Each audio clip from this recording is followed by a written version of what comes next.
이혼을 할 때요, 당사자 쌍방이 아이 양육권에 대해 가지고 의견이 대립되는 경우들이 많이 있겠죠. 그럴 때 법원에서는 어떤 기준을 가지고 판단을 할까요?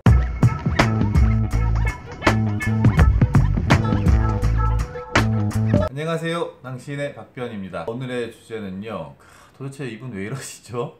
잊을만 하면 나오고요, 잊을만 하면 나옵니다. 뭐 좋은 뉴스건 나쁜 뉴스든지 간에 가리지 않고 계속 나오고 계십니다. 대한민국이 낳은 셀럽 중에 셀럽 조현아 님에 대한 이야기입니다. 근데 그 전에 다른 여러 가지 사건들에 대해 가지고 정말 화가 나지만, 그래 재벌이라는 존재에서 그래 조금씩 뭐 그럴 수도 있다라는 말도 안 되는 감정이나 변명을 할 수가 있었습니다. 근데 이번에는 정말 저도 화가 나는 게요, 그 아이 영상 보셨습니까? 귀를 막고 있는, 너무나 안타까운 거였고요. 그게 평상시에 있었던 것들이 아닌가라는 생각에 제가 너무 속상하고, 저도 아이 키우는 입장에서 속이 많이 상하더라고요. 근데 오늘 이야기할 때는요, 조연아 씨 말고 조연아 씨 남편분 이야기도 좀 해보고 싶습니다. 서울대 의대 출신의 훌륭한 집안에 계셨던 조연아 씨의 동창분이시자 남편분이시자 그 쌍둥이 아이들의 아버지이신 그 남편분은 왜 이런 영상들을 공개를 했을까? 명예훼손적인 측면도 분명히 존재를 하고요. 본인의 치부를 드러내는 걸 수도 있고요. 아이가 나중에 어떤 후유증이나 이런 것들 어려움이 있을 거라는 생각도 분명히 하셨을 겁니다. 사랑하는 아이들의 엄마이기 때문에 그분의 치부를 또 드러내는 것조차도 두려웠을 수도 있습니다. 그런데 왜 이걸 공개했을까요? 한 세 가지 정도를 추론을 해볼 수가 있습니다. 첫 번째, 남편분도 누구처럼 일반적이진 않다. 비정상입니다. 라는 게 첫 번째 가능성이 있고요. 두 번째, 재벌가에서 재산분할 내지는 위자료를 받기 위해서 유리한 고지를 점하기 위해서 이런 영상을 한 것이다.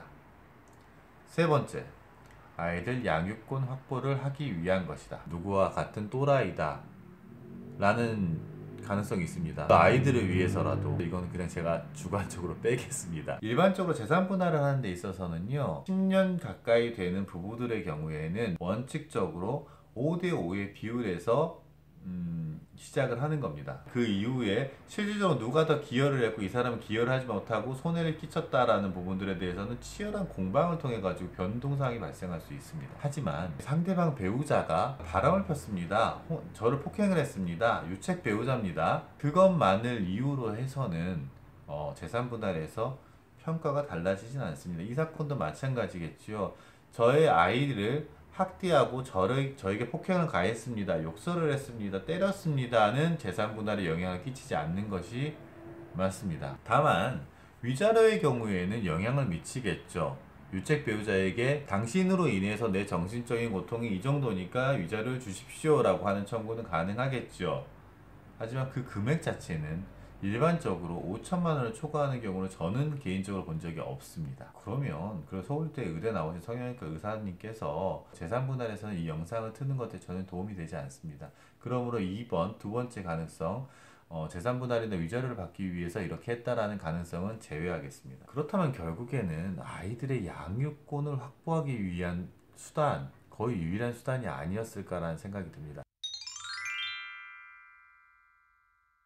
이혼을 할 때요, 당사자 쌍방이 아이 양육권에 대해 가지고 의견이 대립되는 경우들이 많이 있겠죠. 그럴 때 법원에서는 어떤 기준을 가지고 판단을 할까요? 경제력으로 판단을 할까요? 아이의 의사를 가지고 판단을 할까요? 아무래도 남자는 좀 불리한가요? 아이 양육에 있어서 가장 좋은 환경을 제공할 수 있는 자에게 주 양육 권한을 준다라고 말을 합니다. 아이 양육에 도움을 줄 수 있는 환경을 제공하고 있는지 아닌지에 대해서 어떤 기준을 갖고 판단을 할 수 있을까요? 돌발 퀴즈. 서울 가정법원에는 판사님 몇 분이나 계실 것 같습니까?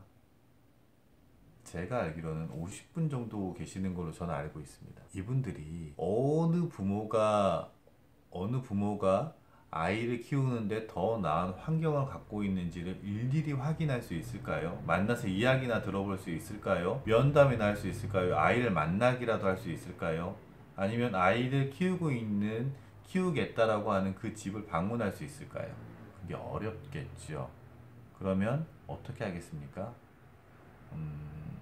양육환경조사서라는 것을 보고 판단을 하십니다. 그 양육환경조사서라는 거는요, 가정법원에서 가사조사관 분들을 파견을 합니다. 그러면 그분들이 부모님들을 모셔다 놓고 단독 면담을 하기도 하고요, 공동 면담을 하기도 합니다.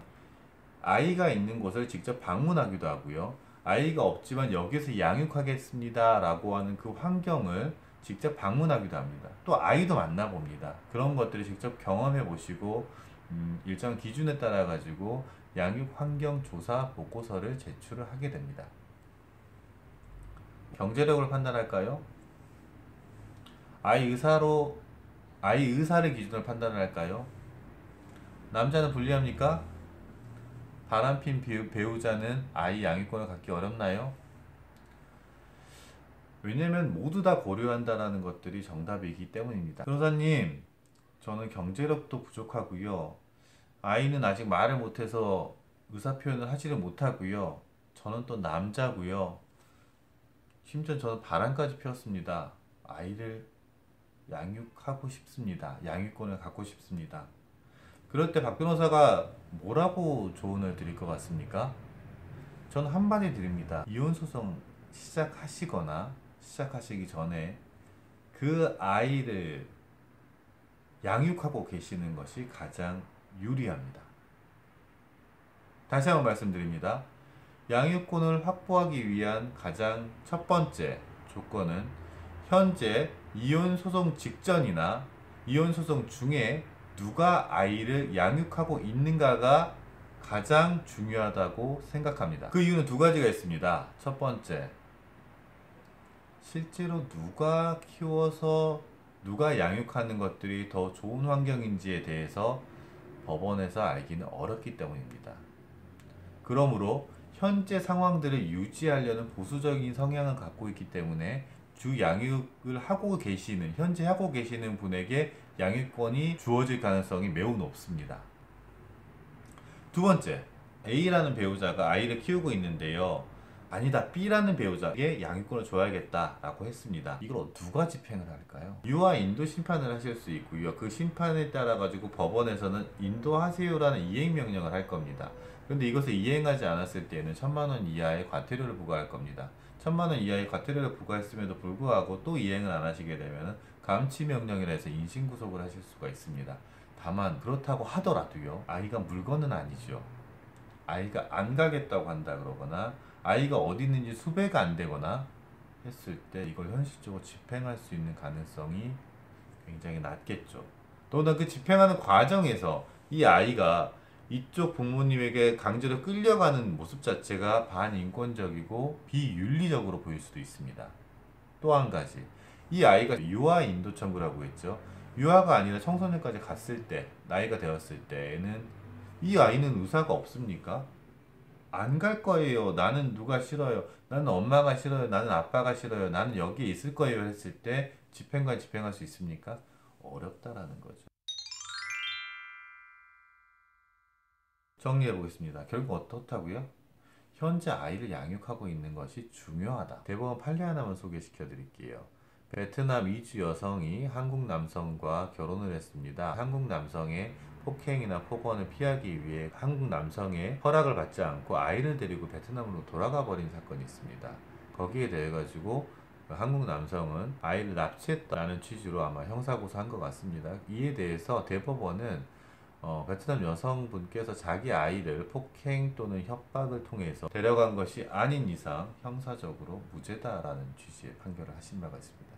위법행위를 하지 않는 범위 내에서 상대방의 동의를 받지 않고 아이를 데리고 왔다는 것만으로 형사처벌 받지 않으시기 때문에요, 부득이하게 반드시 아이를 키워야겠다는 생각이 드신다 그러면 제가 지금 드리는 말씀에 대해서 잘 생각해 보시면 될 겁니다. 조연아 씨 남편분 이야기로 다시 돌아가 볼까요? 조연아 씨 남편분께서는 그 반대되는 상황이시죠? 그런 경우에 아이를 어떻게 하면 데려올 수 있을까요? 지금 남편분이 하는 거 외에는 방법이 없습니다. 최소한 공동 육아, 공동 양육권, 공동 친권이라는 자리라도 확보하기 위해서, 그것도 안 되면 실제로 면접 교섭권을 갖다가 확보하기 위해서라도 이런 식으로 아이를 제가 키우거나 공동으로 키우거나 그것도 안 되면 정당하게 면접 교섭이라도 하기 위해서는요, 제가 하지 않으면 아이의 양육 환경이 굉장히 나빠질 수 있습니다. 전 국민이 좀 지켜봐 주십시오라고 호소하는 걸 수도 있습니다. 면접 교섭권이 확보가 됐는데요, 아이 데리고 나가버리면 어떡할 거예요? 양육권이 확보가 됐는데요, 아이 데리고 나가버리면 어떡합니까? 아이 어디 있는지 모른다고 배짜라고 누워버리면 어떡합니까? 감치 명령을 받아가지고 조현아 씨가 감치 생활을 할 수도 있겠지만, 또 훌륭하신 변호사님들 섭외해가지고 그거 넘어가거나 형사적으로 별 문제가 없다라고 말씀을 드렸잖아요. 지금 쌍둥이 아이들의 아빠인 조현아 씨 남편분께서는 발만 동동 구르고 아무것도 못한 상태에서 얼마나 안타깝겠습니까? 저는 피를 토하는 심정으로 조현아 씨 남편분께서 이 영상을 공개했다고 생각을 합니다. 그 이유는 그분 자체도 혼자서도 잘 살 수 있는 분이십니다. 서울대 의대 나오셨고요. 사진을 제가 봤는데 혼쭐하게 잘생기셨더라고요. 그리고 조현아 씨랑 그 영상 관계에서 이야기들을 하는 것들을 보니까요, 그래도 제가 생각했을 때 이성적인 말씀을 하시는 것 같아요. 그리고 그 집안, 그 남편분 집안 자체도 나름대로 잘 사시는 것 같고요. 그럼에도 불구하고 자기 얼굴에 똥칠을 하고 자기 아이들 얼굴에 상처를 주고 자기가 사랑하는 아이들의 엄마 얼굴에 똥칠을 하고 자기 자신 오픈이 되는 이런 상황에서까지도 그 영상을 공개하셨다는 거는 정말 호소하는 거가 아닌가 싶습니다. 판사님에게, 그리고 전 국민들에게. 그분의 개인적인 인격에 대해서 저는 모릅니다. 다만 그런 심정이 아니었을 거라는 생각에 저도 아빠로서 공감이 되어서 말씀을 드리는 겁니다. 여기까지 당신의 박변이었습니다. 감사합니다.